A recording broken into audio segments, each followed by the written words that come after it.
Hi, I'm Mac McCarthy, and I help people with their breakups. And today, a lot of you are on Christmas evening right now, I believe, or late Christmas. So I wanted to get a live stream in. I'll probably be just on for 30 minutes, but I wanted to give you my time, say Merry Christmas once again, even though it's the day after Christmas for me. A lot of places in the world call it Boxing Day. In America, we never called it that. It's just the day after Christmas. But anyhow, I got an interesting topic I thought I would unpack today. Something different. Feel better right now. Your breakup doesn't define you. And by the way, your job doesn't define you. Your name doesn't define you. I hope not. You know, we're going to get into this a little deeper. And when I say feel better right now, I don't mean feel better for every hour of the rest of your life. I mean right now. I mean for the moment. So if you're thinking like, oh, you're going to make me feel better, how do I become happy again? No. I'm just saying right now, I have a few different things that are little tricks when you're feeling down or you're upset or you're in a breakup and you're a little bit stuck. And if you do these things, they're little tricks that I've learned over the years as a teacher, as a breakup coach that help make you feel better, I don't know, for 5 minutes, 10 minutes. So we'll go through those. If you like this video, throw me a like. If you don't like it, please tell me you don't like it. Have an opinion. If you want to subscribe. And if you want to book a live coaching session, you can go to writemac.com.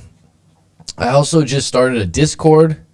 I forgot to do this yesterday on the live stream. Please remind me at the end. I will put a link. I believe you need a link to get in, Aleph? Yeah. You do? Like invitation that you're sending to me? Yeah. So we're going to maybe post that on Instagram once a day, the link. Because people are asking me about it. So, and it seems that some other channels have done it, and people really like the fact that they can talk outside the channel. So remind me in this live stream, and I'll put the link to the Discord at some point.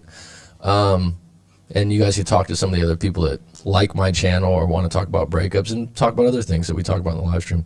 So today, feel better right now. First off, Dark Knight, Merry Christmas. Good morning to you, bud. Thanks for the comments recently on all the videos. I appreciate your take. It's always valued. 2455 Rockstar, not to be confused with 24556 Rockstar. Merry Christmas to you too.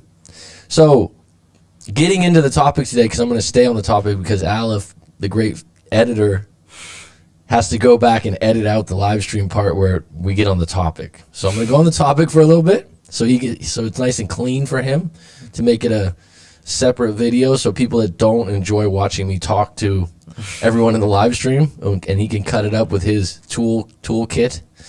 I'm going to get into it right now. So feel better right now. Your breakup doesn't define you. So a lot of times when you're obsessed with your breakup, your feelings, you're hurt, you're upset, and I'll just add that if you lost your job, if you lost a loved one, these things are tough. They're similar to breakups. It's crisis, you're hurting, and you don't feel good, you're down. And it kind of becomes a domino effect in your life because if something really bad happens, we tend to look for more bad things to support it. So you go, oh, and this happened. Oh, and this happened. And then there's COVID. And then, you know, I saw someone earlier today that ran over a cat. Or I saw this, I saw that. And you're just like, you have all this evidence of why everything's bad. So you start filtering for bad stuff because one bad thing happened and it's like a snowball of crap. And it happens to us. It happens to me. It still happens to me sometimes. And you got to catch yourself. And one of the reasons why I kind of brought this up today, I talked to my mom earlier today. It's Christmas for her. And my mom goes, yeah, it was kind of tough this morning because I was kind of getting down. My sister passed away a couple years ago, and we don't have a very big immediate family currently. And where they live, they're not close to any family members. So I think this is common in a lot of places in the world, but some people are privileged that all their family live close by. So when you have a holiday or an occasion, you do meet up with your family, even if you don't hang out with them all the time. So Christmas is kind of tough because it's just her, my dad, and the dogs. And so she was saying that she had to catch herself and go, you know what? This year's a lot better than last year. And, you know, I'm thankful. My dad had a stroke in January. She said, I'm thankful for that he's okay now. You know, she said she's thankful for the dogs, that she's got 3 dogs to take care of, that they love a lot. And she reframed it for herself. Because she's like, I'm not going to sit here and be a pity party about it. But she caught herself. Like it's sad. We grew up having Christmas parties and people. And right now with COVID, there's rules and regulations that people aren't having these parties. So I thought of some other ways, if you're in a moment like this, especially during the holidays where maybe you're alone or you're really feeling the loss or the emptiness of not having your partner or your ex around.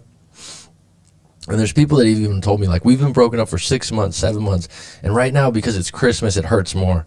Because I remember Christmas was so great last year when we had hot cocoa and turtlenecks and snow.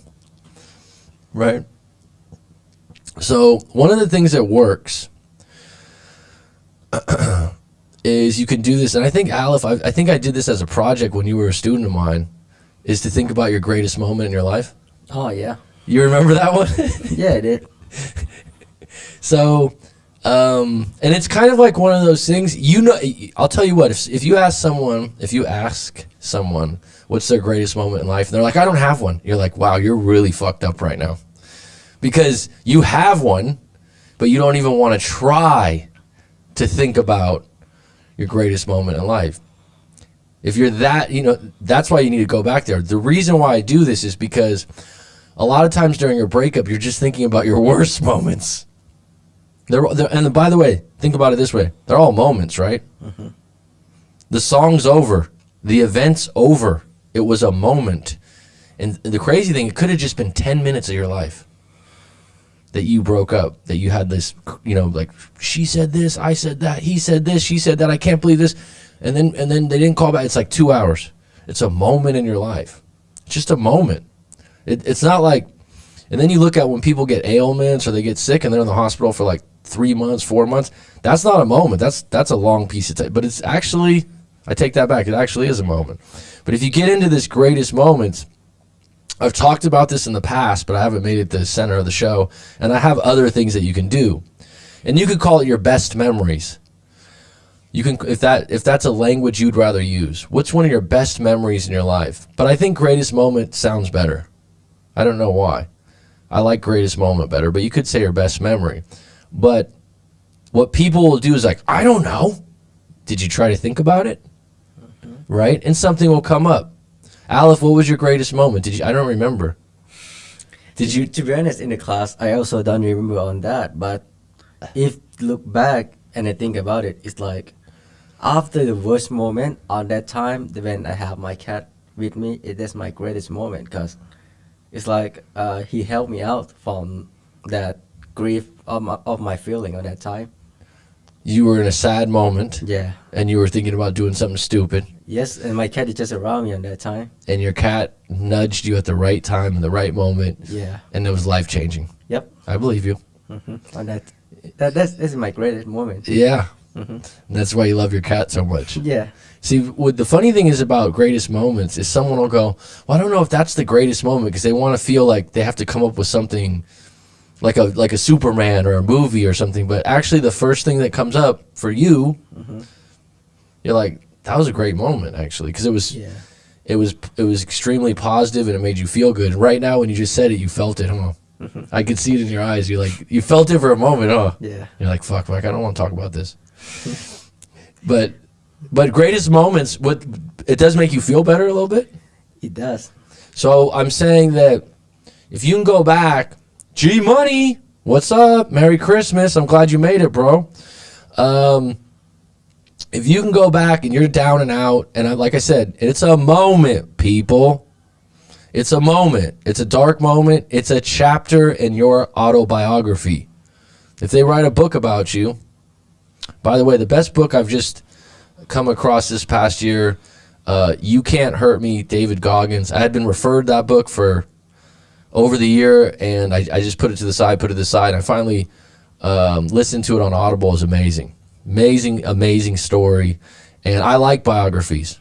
I've always liked stories of people's lives. And the interesting thing about stories of people's lives is human beings have ups and downs. They have bad decisions, good decisions.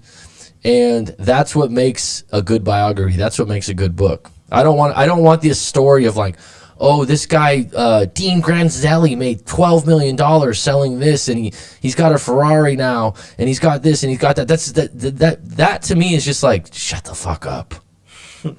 Right? I want to hear your fucking story, dude. I want to hear a story where you went through some shit because you're a human being. I don't want to hear like, oh yeah, man, I've just made this much money, and oh, I got this girlfriend, I got this, everything's fabulous, everything's great, I want to hear your fucking struggle. Now, because we all have them, right? Some people are like, oh, just be a little bit more vulnerable. Just tell it, it's tough. There's some embarrassing shit out there, but the reality is a lot of the embarrassing shit people think is embarrassing. There's a truckload of other people that have the same exact, some people have come to me and they're like, can I be honest with you, Mac? During the coaching, and they divulge something they think is like, no one else has this. And I'm like, actually, I've had a couple other people with the same. Really? You serious, man? Yeah. You're not alone. You are not alone, as the great Michael Jackson said in the song. So, let's get to these. If you are in a moment, and this could be non-breakup, this could be just a down moment. Think to yourself, Mac said, what was my greatest moment? And whatever flashes through the Rolodex search, grab it. Close your eyes and just think about it. Now, Rob knows because he's been on here. G-Money probably knows. I've said it before. One of the ones that always came up for me was I hit a game-tying, not a game-winning, game-tying shot at 11 years old or 12 years old in 8th grade for a basketball game. It was one of those 5, 4, 3, 2, 1, and I'm yelling for the ball. Pass. I take the ball, I shoot it 3, swish, yes, swish, no rim, through the net, and the clock was literally like 2-1. Jump through the air, tie the game, in overtime, hit 2 more buckets, we win the game. It was great. It was glorious. It was equivalent of being an NBA star for a moment, right? And I loved playing basketball, and it was a big part of my life at that age. So someone would go, oh, that's your greatest moment? Yeah, that's actually one of my greatest moments. Yeah. If I think about that moment, I get a fucking big smile on my face. Big smile on my face. Another moment I had was when I first moved to Thailand. I actually don't talk about this a lot, but it was another one that comes up. I had come over here with the plan to teach, and I got my first teaching job, which wasn't a good job. It was a substitute teaching job at like a preschool, and it wasn't a nice school or anything like that, but it was my first, I did it.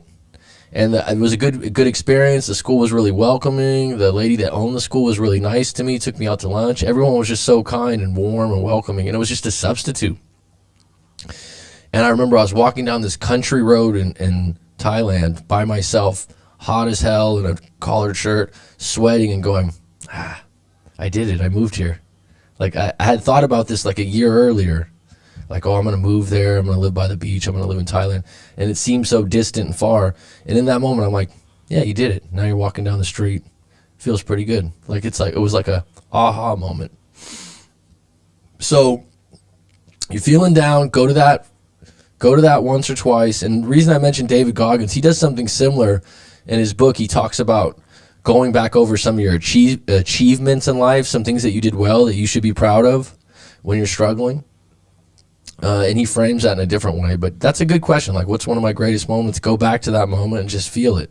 Because a lot of what we're doing when we feel bad is we're going back to our worst moments over and over and over again. So the other things I mentioned, and like I said, you could call it best memories if you want. Appreciation for loved ones. Now, someone might think this is obvious. But I think we lose track. When you lose your partner, your girlfriend, your boyfriend, what have you, whatever you want to call it out there, You're obsessed with the loss of one person that really cared about and you loved you.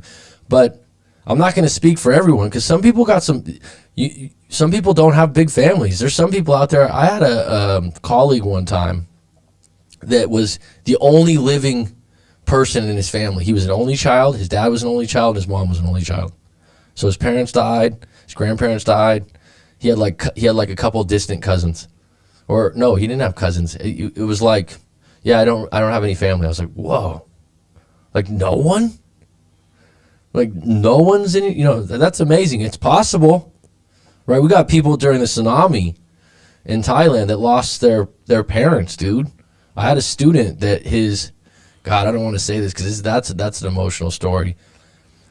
Greatest story I've ever heard by a student in a speech. And it was I think it was his greatest moment because, you know, you guys know me because I taught you guys, so I made you tell these stories. Greatest story I've ever heard. This kid was in the fucking tsunami in Thailand. Did I tell you this story before, Aleph? Mm-hmm. That's the greatest story I've ever heard. He goes out, he's on the beach, he's like 8 or 9 years old, and he's just hanging out at the beach, having a good time. He tells the story better than I do. He's like, this was a nice day. He sees all these fish pop up to the surface. So he gets all excited and runs out there because he's just like, free fish. He starts collecting the fish. He looks up and the wave from the tsunami's coming. And he's 8 or 9 years old and he just went under it instinctively. He said he just dove under. Comes out way out in sea, and luckily there's a plastic chair in the water that he could hold on to and get himself back to the coast. He gets back to the coast. He's excited again because he doesn't know what the hell just happened. He's like 8 or 9 years old. He's excited again because there's money all over the beach. There's like, he said, like there's euros, there's baht, there's dollars, because the currency exchange that was on the beach and there's like, I think a bank had broke, so there was all this money all over. So he said he was just running up, picking up money, putting it in his pocket, and then the police came up to him and they're like, and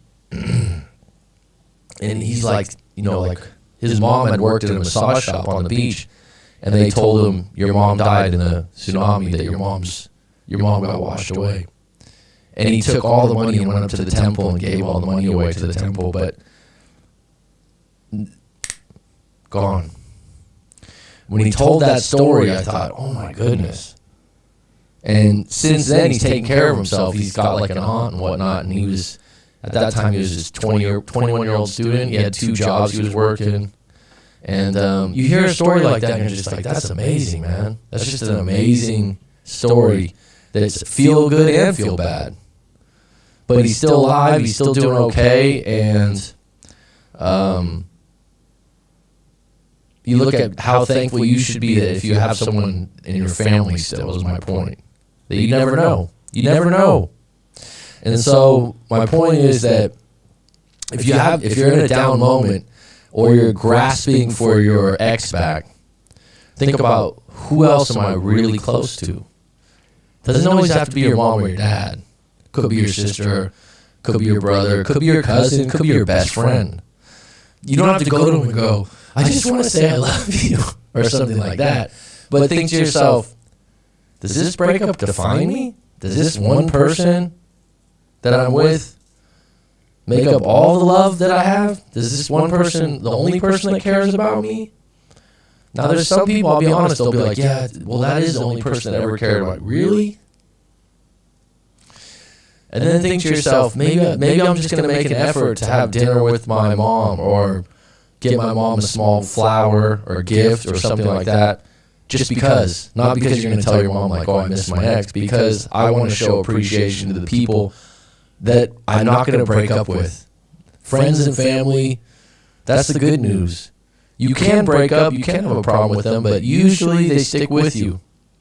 And so you got to realize during that breakup, it's not going to erase the hurt of the breakup, but it makes you realize, I'm not alone. I still got people that care about me. Because a lot of people, they come to me and they go, I don't think I'm enough now. My ex called me this name. They said this about me. It's just one person. there's someone in your family or friends that doesn't think that, right? There was someone I just talked to in a live coaching recently, and she's having a lot of trouble with, she misses her ex, but she thinks that if they reunited, possibly that, it's not going to be enough, that he's not going to be satisfied with her for a variety of reasons. And I said, well, if that is true, it's just one person. It's just one person's opinion. One person cannot like you, one person can reject you, but you do usually have other people that do love and care about you that you're ignoring to realize, hey, I'm not alone, actually. I actually got some other people that care about me and love me. It might not be my girlfriend at this point, but I'm not alone. I'm not on an island. I'm not isolated. And so in that moment, do something for them. Write them a message, call them up, have dinner with them, do something nice to them. Because what you're thinking about when you're broken up is like, oh, I would do this for my ex. I would do that. So do it for someone that'll accept it. Do it someone that'll appreciate it. Don't, because when you're in a breakup, it's not going to be well received. It's going to be received as being desperate, as being like you're just trying to do this to get me back. But if you do something nice for your family member, your mom, your dad, your cousin, your auntie, your grandma, they're probably going to be surprised because they're going to be like, oh, where's this coming from? I just want to tell you I love you, Grandma.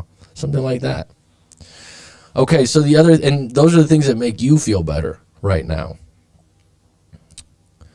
Another thing, make a list.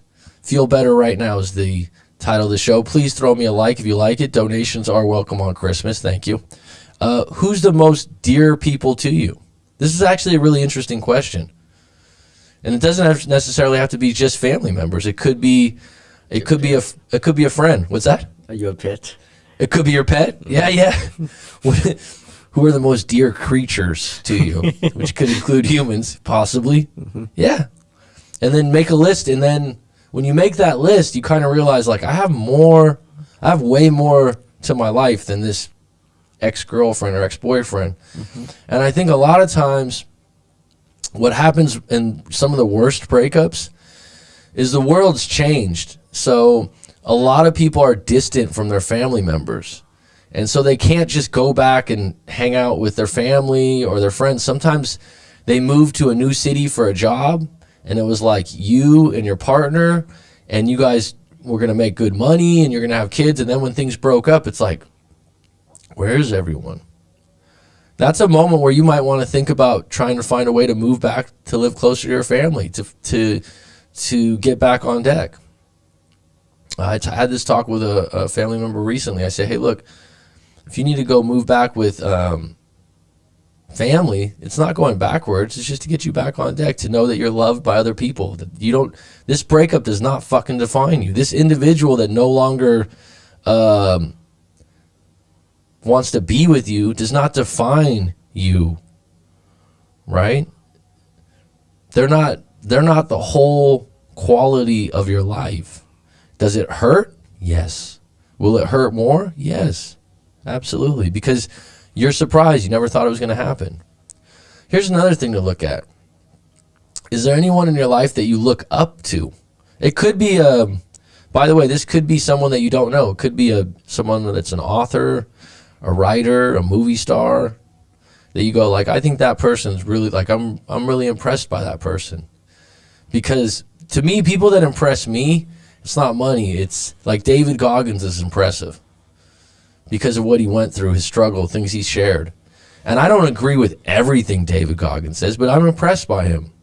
I'm impressed by what he wrote in his book and his motivations. And then you look at some of these people and you go, what are some of the things I could do like them? Not necessarily copy them, but like, I got a model of someone I really look up to. Can I do some of these things this person's doing? And that's when you could use Instagram or one of these other platforms to your benefit, and you follow these people and maybe get some stuff. I do find it interesting that some of the authors that I follow that I like, I'm like, did you guys some of the quotes, not all of them, because some of them can be cheesy. I'm sure some of the ones that I put up from other people, maybe someone thinks are cheesy too. But then you'll just get one quote and you're like, that's really good. That really touched me. That's a good one. But that's another thing to feel better right now. Who do I look up to? If I'm gonna go forward in this life, who do I kind of look up to, and what can I do that models something they do? Am I capable of that? Right? Like if you look at Michael Jordan, you're obviously not going to be able to play basketball like Michael Jordan unless you're 6'6" and you're an incredibly athletic individual. But if you ever hear Michael Jordan in an interview, he's got a way about him that it's like he's confident. And one thing that stood out to me is this interview I saw him in recently. This guy was like, you know, you've done all these things, you've done all this. What would you take back? What would you take back? And Michael Jordan was just like, has a cigar in his mouth, takes his time. He goes, nothing. Because if I took back one of the bad things, some of the good things wouldn't have happened. That's a really simple outlook that's so true, because I do it in my life too. I go, oh shit, 5 years ago I had this opportunity to do this, this, and this, and I didn't take it. And if I would have done that, I would have been rich, or if I would have done that. But the reality is, just because you made that one step doesn't mean the next step would have worked out. That's what Michael Jordan's saying. So because Michael Jordan was like, your failures is what becomes your fuel to do better, to change your life. And so when you think like, oh, Michael Jordan's just athletic. No, it's deeper than that. There's other people that are Michael Jordan's athletic ability, his size, that can't be as successful as he is because of the way he looks at life. And so when I hear him speak, I'm impressed. Larry Bird, another basketball player, very impressed by how simple he lives and how hard a worker he was. So that's another thing you could do. Who do you look up to? And then the next one would be, someone just asked me this question recently, and everyone gets into New Year's resolution. I think New Year's resolution is kind of cheap. I'll be honest. I've never been a big New Year's resolution person, because it's easy to go, I'm going to go to the gym this year and join the gym for 3 weeks, or I'm going to go on a diet. It's like, do it right now. Don't wait till the first of the year. That being said, I do think you should have goals. You should have things that you set into place, and you should be accountable for them, and it helps. But how about we look at it like this? Aleph and Danny's on deck today. What have you achieved this year? Mm-hmm. So we're at the end of the year, so you can just go, and someone asked me this recently, like, so Mac, what did you achieve this year? I'm like, that's a really good fucking question. Actually, I didn't think about it. And that's just as important as the resolution, because at first I was like, oh, well, and then I start going there, well, yeah. And she's like, what is it? What is it? And I was like, oh, well, I got a personal trainer for the first time, and that was something I haven't done before. I've always exercised, but I took it to another level. Pretty happy with that. And there was something else, and she's like, what is it? I'm like, I don't want to share that one, but it's a good one. And then there's so make a list of what you have achieved this year. And I would add, if you're in a breakup, make a list of what you've achieved in your life. And David Goggins talked about this in his book. He was pretty much on what he felt like was his deathbed at like 38 years old. He was dying. He goes, I just started to feel the greatness of some of my achievements that I just didn't make a big deal out of. And I remember when I graduated college or university, and I went to school for like 6 years because I was always working. So like people were like, I graduated at like 25, I think, or 24. It was late. I always went to junior college. But you think you're going to be like, oh my God, this is so great. And I remember like, I didn't even have a graduation party. I didn't go on a stage. And my mom's like, you don't want to, and I was like, I don't even want to deal with it. They could mail it to me. And I remember it was anticlimactic because I was liking school. I liked my classes. I'd gotten better at going to school. So I kind of felt like, that's it? It's over? It wasn't that relieving to me. Like people are like, oh, this is so great. But looking back, there's a lot of people, especially on the internet now, that, oh, you don't need to go to college. You don't. I'm with you. It's not for everyone. But I'll tell you what, it's a fucking achievement. If I finish college Aleph, you finished college. It's an achievement. I'm not going to go, oh yeah, I wish I never did that. Like, I got through it. I finished my school. I learned a few things. Now, here's the crazy thing about college, too. Because I know Danny doesn't like school that much, right, Dan? Is that accurate? Yeah. Okay. But I'm going to go somewhere with this. So, Danny, it would be accurate to say, go ahead, put your microphone on. Hello. It would be accurate to say that you didn't. Danny graduated college, and school was easy for him because he was a English major, and his English is already very good. But he just doesn't like school. Fair to say? Yeah. Okay, no problem with that. I'm a teacher. You think the teacher would be like, "What's your problem?" No problem. You don't like school, but you went anyways. But would you say that there were some good things about school? Yeah. Okay, so what were the good things? I get to meet new people, I guess. There are some classes that I actually liked.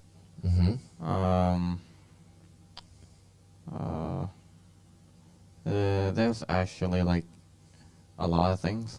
Right. So Yeah. sometimes you look at it like maybe there was more things you didn't like than you did like, but you still got something out of it. Yeah. And maybe the part of getting the degree wasn't special to you, right? But then you look back and you're like, actually, I want to have my best friend. You probably wouldn't hang out with your best friend that you have now because you met in college or something like that. Yeah. So what I always tell people is you get different things from school, right? Like it's not necessarily the education.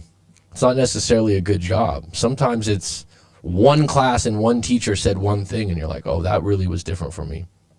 I remember in college for me, it was like, I had this social science class and it was like a turning point. Sounds really simple, but this teacher just kicked home the fact that everything's an opinion based on bias. And I never looked at the world that way. And he had this lesson on it. And he wasn't even like my favorite teacher or anything. But I remember that was a turning point in thinking. Because you don't realize everything that someone says to you is a fucking opinion. Do you ever think about that? It's not a fact. It's not a 90% of what someone tells you is what they think, myself included. Like if you come to me for breakup advice, you're just getting my take. It's not like I'm going to go, hey man, I'm going to guarantee you this. I guarantee you I'll listen to you and I'll do my best to help you with good intentions, but opinions based on individual bias. It's a really big deal because people don't realize that. And if you don't, you'll hear an opinion and you'll somehow go fact. Yeah. And that produces sheep and people that end up in situations where they think that they are in jail without the key. So that's really important that you realize that when you digest content online and you hear one of the biggest questions I'll ask when someone reads something or tells me about something and they go, yeah, they said this. Who's they? And the person will go, what? What do you mean? I'm like, who's they? Well, the online. Well, who wrote this? I don't know. I want to know who wrote it because they have an agenda. Right? Like, there's a reason they wrote that story. They could be lying. They could be exaggerating. Well, they said this. They said that. Who's they? Well, I don't know who they are. That's important. That's something I learned in college. So go through a list, feel better right now, and just think about what have you achieved this year and what have you achieved in your life. So I'm going to run back down these really quick. Feel better right now. Your breakup does not define you. Please say those words to yourself too. And tell yourself, I'm doing the best I can right now. Keep reframing your self-talk. I'm doing the best I can right now. I did the best I could in this relationship. And come to this. What's my greatest moment in my life? And go for another one. Go, what's the second greatest moment?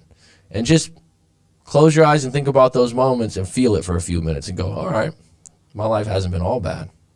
Then go into, who do I really appreciate in my life that's a loved one? Make a list. Who's the most dear people or pets, for Aleph, in your life? Make a list. Who do you look up to? that might put you in a good mood, that you actually see some other human being out there that you're like, I'd like to be more like this individual. I'd like to steal some of their characteristics.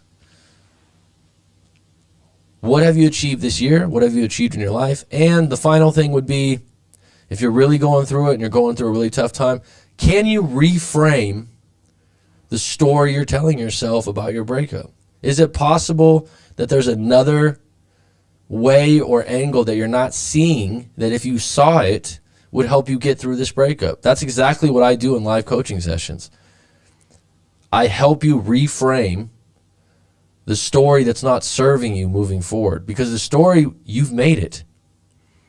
Aleph, Danny, and I could go to have a pizza. Someone could come into the pizza shop and rob the cashier, right? And we all see it. And Aleph could go back, tell his friends a story. Danny could tell a story, and I'd tell a story. I bet you would be different. You know what I'm saying? And Aleph would tell the story, and I could see Danny be like, "That's not what happened." Like, Aleph's exaggerating, because you don't realize it. Here's the crazy thing, folks. Because Aleph, Danny, and I would all be looking for different things when that robbery happened that would be more important to us individually, because there's so much going on, right? Or maybe Danny just runs and goes to the bathroom and doesn't even want to see it. There's so many different things to it, right? There's so many things. And let's be honest, we do have some friends out there that would just bold-faced lie about the story and say, like, I tried to grab the guy, but, like, they would just make up a story. So this is my point. When you're in your breakup, you don't realize it, but you're also telling a frame of a story that you made fit however you want to feel. And so you could reframe that story in a way that you can move forward. So I hope that helps you on this very Merry Christmas. I got a few minutes left. Let me get into the live stream a bit here. Well, talking about the tsunami, today is also, one ครบรอบ of Anniversary. Yeah. Tsunami in Thailand was on 26. Yeah, I think so. There's a lot of people that passed away, bro. 16 years ago. Yeah. Yeah, that's a traumatic thing, man. When I first moved here, I worked at a charity that taught at a government school that was on the beach, right? And there was 2 twins, and their whole family got taken out, and they're the only ones left. That's tough, man. And they kids lived at the school and stuff and got taken care of. But I mean, it happens. That's why I'm saying when you feel like everything's low, we gotta find some nuggets in the world. G Money, thank you for the $5. I appreciate it. It's very kind of you. Keep it real. $9.99.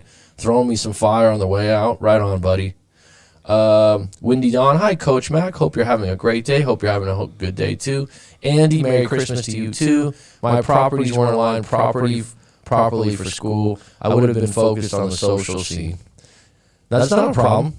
I completely don't have a problem if someone doesn't want to go to school. What school provides is structure. It provides a plan. It provides a schedule. It provides finish lines.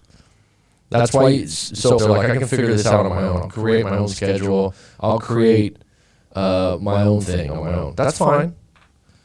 And sometimes you're ready for school at different times. It's totally fine. Our properties weren't aligned properly for school. No problem. Any closing questions? I'm going to have to cut this one short pretty soon.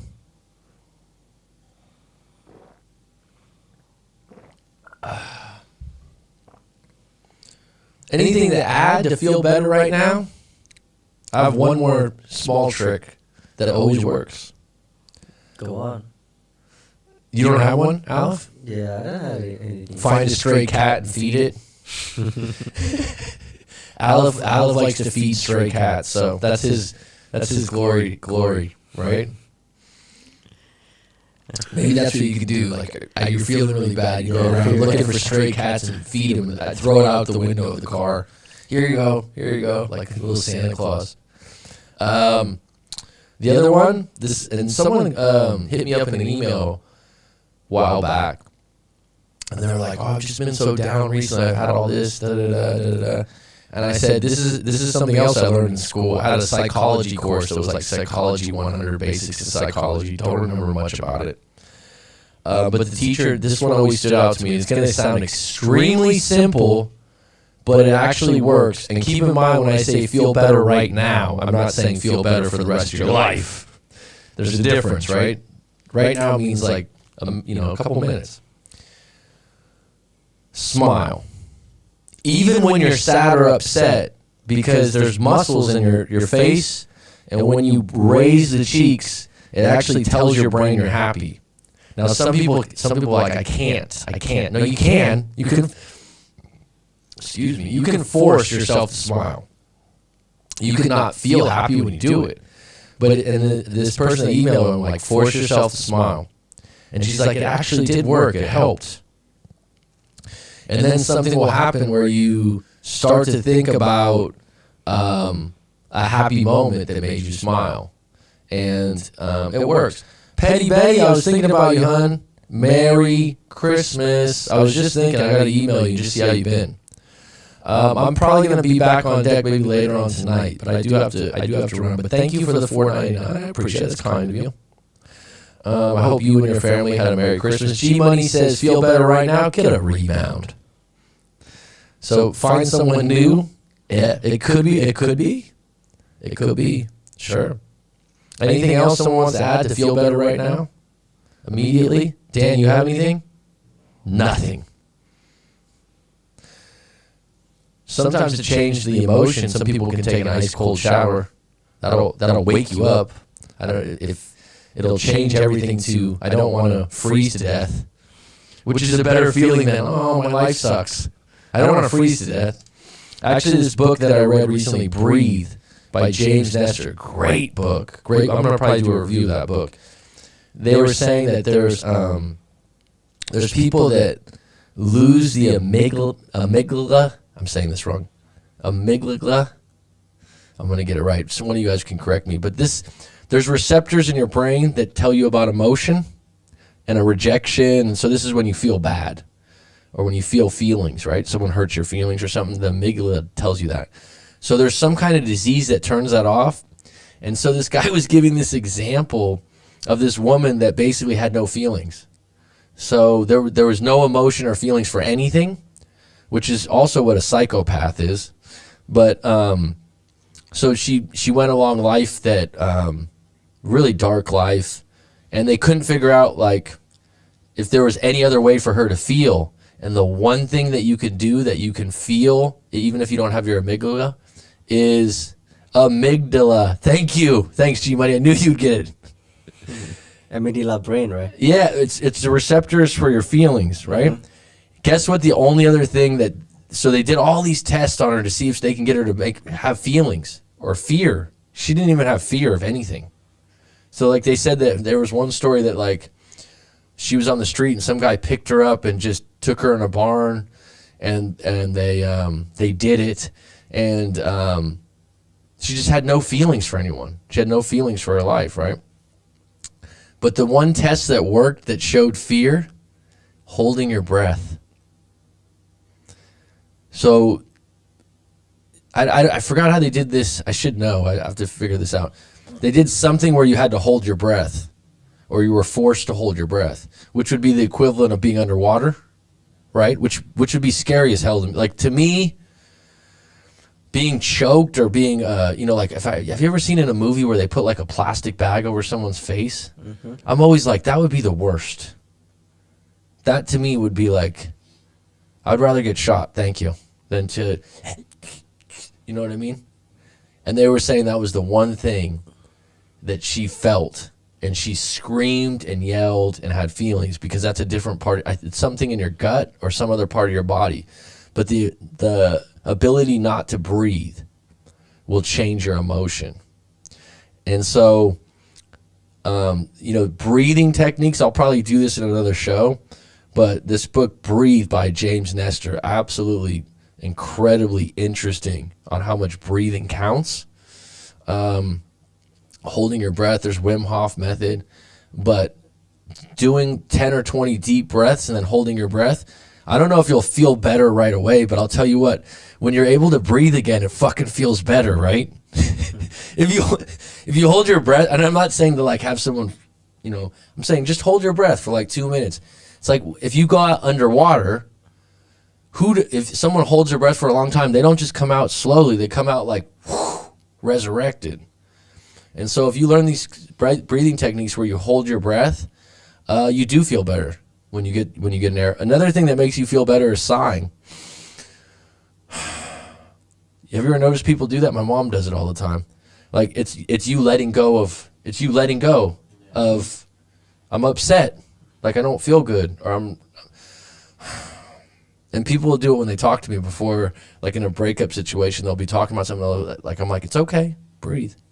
What's crazy is even though our feelings are chemical and hormonal reactions to our brain, humans can still train themselves to control their emotions. Sure, I'm with you, but there's always something, we always can meet our match on that, G-Money. All right, folks, I do have to go. Roller Girl, I'm sorry you caught the tail end of this. I'll be back on deck. Thanks for the donations. It's always appreciated. Oh, I got to throw you guys this Discord, huh?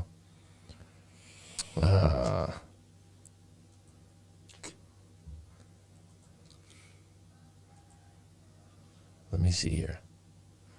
Let's get it. So if you guys want to join the... Oh, you know what? I don't have my Discord on this computer. You can. We're gonna put it. We'll put it on Instagram. I think you can log in by the browser. It's not. I don't have it downloaded on this computer. I don't have the time to do it right now. Okay. If anyone wants to join the Discord, I'll put it in the comments of this video, and then if you want to join Coach Mac McCarthy Instagram, I'll put it up there. Thanks, Petty Betty. Good to hear from you. Keep it real. Thanks, G Money, Rob. Always a pleasure. Philip, Merry Christmas. Stark Knight. Cypress Finest, I hope you're well. Merry Christmas to all. Thank you so much. Merry Christmas. Thanks, Aleph. Thanks for throwing that in. That's important. Danny, you want to throw in a Merry Christmas just because you're a kind soul? Merry Christmas. Wow, very classy. All right, folks, curtains. See ya.